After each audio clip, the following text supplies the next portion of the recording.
Saudari dan saudara yang terkasih,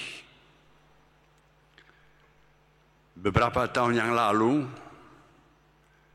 saya sempat menjelang Natal mengunjungi beberapa gereja. Sebenarnya pengen tahu kandang Natal yang dibangun di gereja itu kayak apa. Saya masuk di dalam suatu gereja di mana kandang Natal kurang lebih sudah selesai. Tinggal terakhir.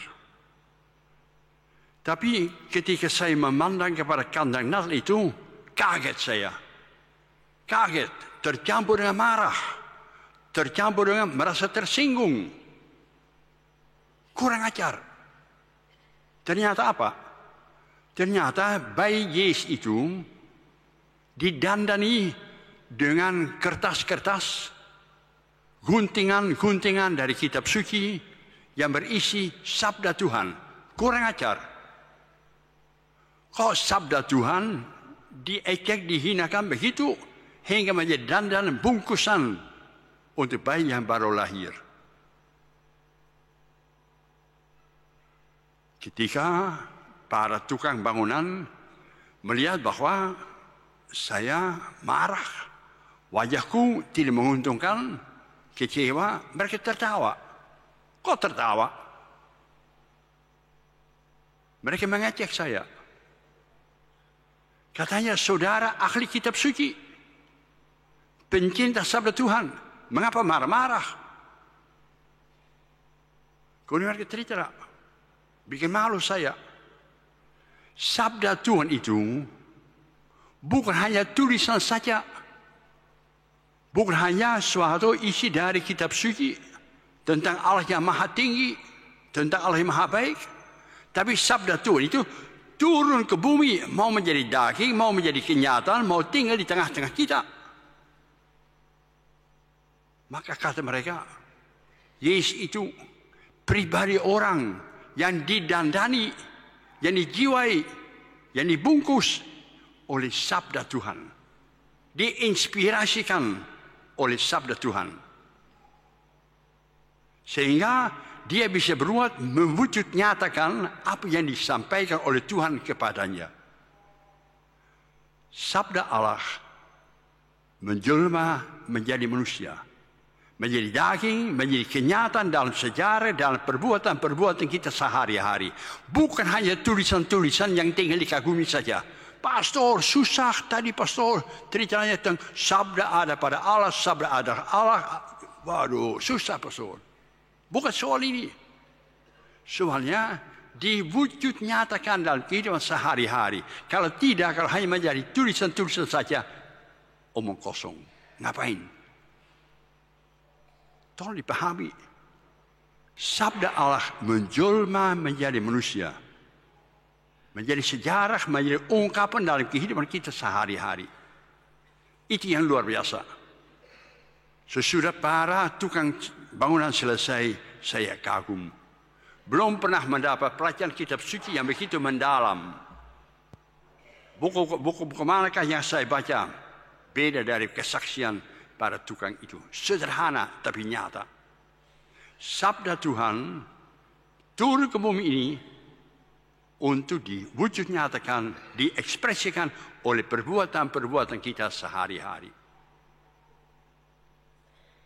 Saya tanya kepada banyak umat, di manakah kiranya kediaman Allah?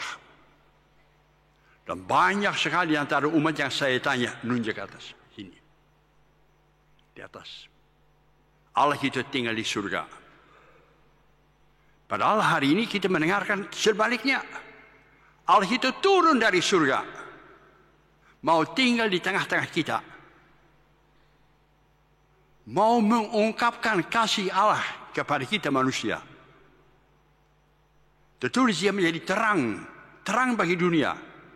Mau menerangi kita supaya kita tahu jalan mana harus kita tempuh untuk menjadi anak kesayangan dari Allah. Itu hebat. Itu luar biasa, saudara. Tak terbayangkan bahwa Allah kita begitu maha agung dan seterusnya. Mau turun menjadi bayi kecil, mau manusia sederhana. Yang nunjuk kepada kita jalan mana harus kita tempuh. Untuk menjadi anak kesayangan dari Allah. Untuk menjadi harapan akan dunia yang baru. Untuk menjadi pertolongan bagi orang-orang yang susah. Ungkapan kasih Allah kepada manusia. Itu tugas kita. Bukan hanya tugas Yesus yang lahir 2000 tahun yang lalu, tugas kita sekarang ini yang mau merayakan Natal. Hanya sayang, saudara, sayang, amat disayangi. Dan bagi saya, suatu bisul di hati saya. Masih ada banyak orang yang tidak mau percaya, tidak bisa percaya, tidak bisa menerima bahwa Allah itu beserta kita. Allah itu entah disimpan di mana, jauh dari kita. Manusia mengatur hidupnya sendiri. Terjadi apa? Terjadi perang. Bagaimana juga pada tahun ini di sekitar Natal yang ramai-ramai, penuh dengan nyanyian-nyanyian yang indah-indah. Ada suatu daerah di Timur Tengah di mana Yesus mau lahir kembali. Tapi ternyata tidak ada tempat baginya. Cari-cari hotel di mana dia bisa lahir. Tidak ada hotel di Timur Tengah. Cari penginapan, tidak ada. Cari kandang, itu pun tidak ada. Cari domba-domba, juga tidak ada. Yang ada apa? Puing. Bangunan-bangunan yang hancur oleh amarahnya, oleh gengsi, oleh nafsu manusia. Harus diakui, saudara, harus diakui bahwa masih banyak sekali orang yang bernama Herodes, penjelmaan dari setan, yang masih lebih suka membunuh orang daripada menghidupkan, yang masih lebih suka menang daripada menolong orang-orang lain, yang masih lebih suka berperang, membunuh, gengsi daripada mencintai sesama manusia. Sayang.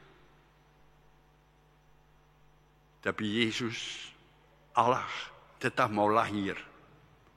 Terpaksa, tanpa palungan, terpaksa di puing-puing saja. Dengan harapan supaya kelahiran dia bisa mengubah manusia. Begitu setia, begitu hebat, biar namanya tidak welcome, dia tetap mau datang. Saking mencintai kita. Dan dia mengharapkan, dia sangat mengharapkan bahwa dua partai yang bertentangan, yang mau bikin perang satu sama lain, yang dimakan oleh gengsi, yang mau saling membunuh, berlutut bersama-sama, tunduk kepala, lihat kepada bayi, kepada Yesus yang baru lahir, dan mudah-mudahan hati mereka tersentuh. Ngapain kita gengsi-gengsian? Ngapain kita bermusuh-musuhan? Ngapain kita saling membunuh? Tuhan menghendaki hidup, kebahagiaan, kesejahteraan, damai. Betapa kita mendambakan hal itu. Maka minimal pada hari ini dan mudah-mudahan seterusnya kita mau berdoa. Mendoakan mereka. Jangan bagi mereka yang bermusuhan seorang gembala. Nyanyi, damai, damai, damai, damai. Dunia indah permai. Mudah-mudahan mereka mau mendengarkan. Mudah-mudahan mereka juga tersentuh oleh nyanyian yang indah itu. Mau damai. Bukan Herodes yang menang di dunia ini. Bikin neraka. Tapi Tuhan yang menang. Bikin kerajaan Allah. Murid-muridnya, Yohanes Pembaptis, Yohanes Penginjil, semua memberi kesaksian. Siapa yang melihat Yesus, dia melihat Allah. Melihat apa? Bahwa ada manusia yang atas nama Allah mengampuni orang yang berdosa. Nggak ingat kesalahan orang lain. Lupa. Ada orang yang atas nama Tuhan memberi rezeki kepada orang yang lapar. Itu kayak Allah sendiri. Ada orang yang atas nama Tuhan memberi kepada manusia masa depan hidupnya, terang, arah hidupnya. Itu Allah sendiri. Ada pribadi yang mengungkapkan kasih Allah kepada manusia ini. Contoh yang sangat konkret. Ada orang suami istri yang pada hari ini bikin damai satu sama lain atas nama Tuhan. Tersentuh oleh senyum kepolosan dari seorang bayi yang baru lahir, ungkapan dari kasih Allah bersama kita. Ada anak-anak yang kembali mau menengok papi mami yang sudah bertahun-tahun tidak ditengok, bermusuhan. Hari ini mereka mudik, nengok papi mami, minta maaf atas nama Tuhan. Damai lahir. Kecil-kecilan, tapi kalau bukan kita yang mulai siap lagi. Kita disebut murid dari Yesus. Anak kesayangan Allah. Mari kita menghayatinya. Maka nanti kalau perayaan kita selesai, usul saya, pulanglah melalui jalan yang lain. Bukan soalnya jalan Merdeka atau jalan Jawa, bukan. Melalui cara hidup yang lain. Berubah. Tadinya wajahnya penuh dengan kebencian, tegang.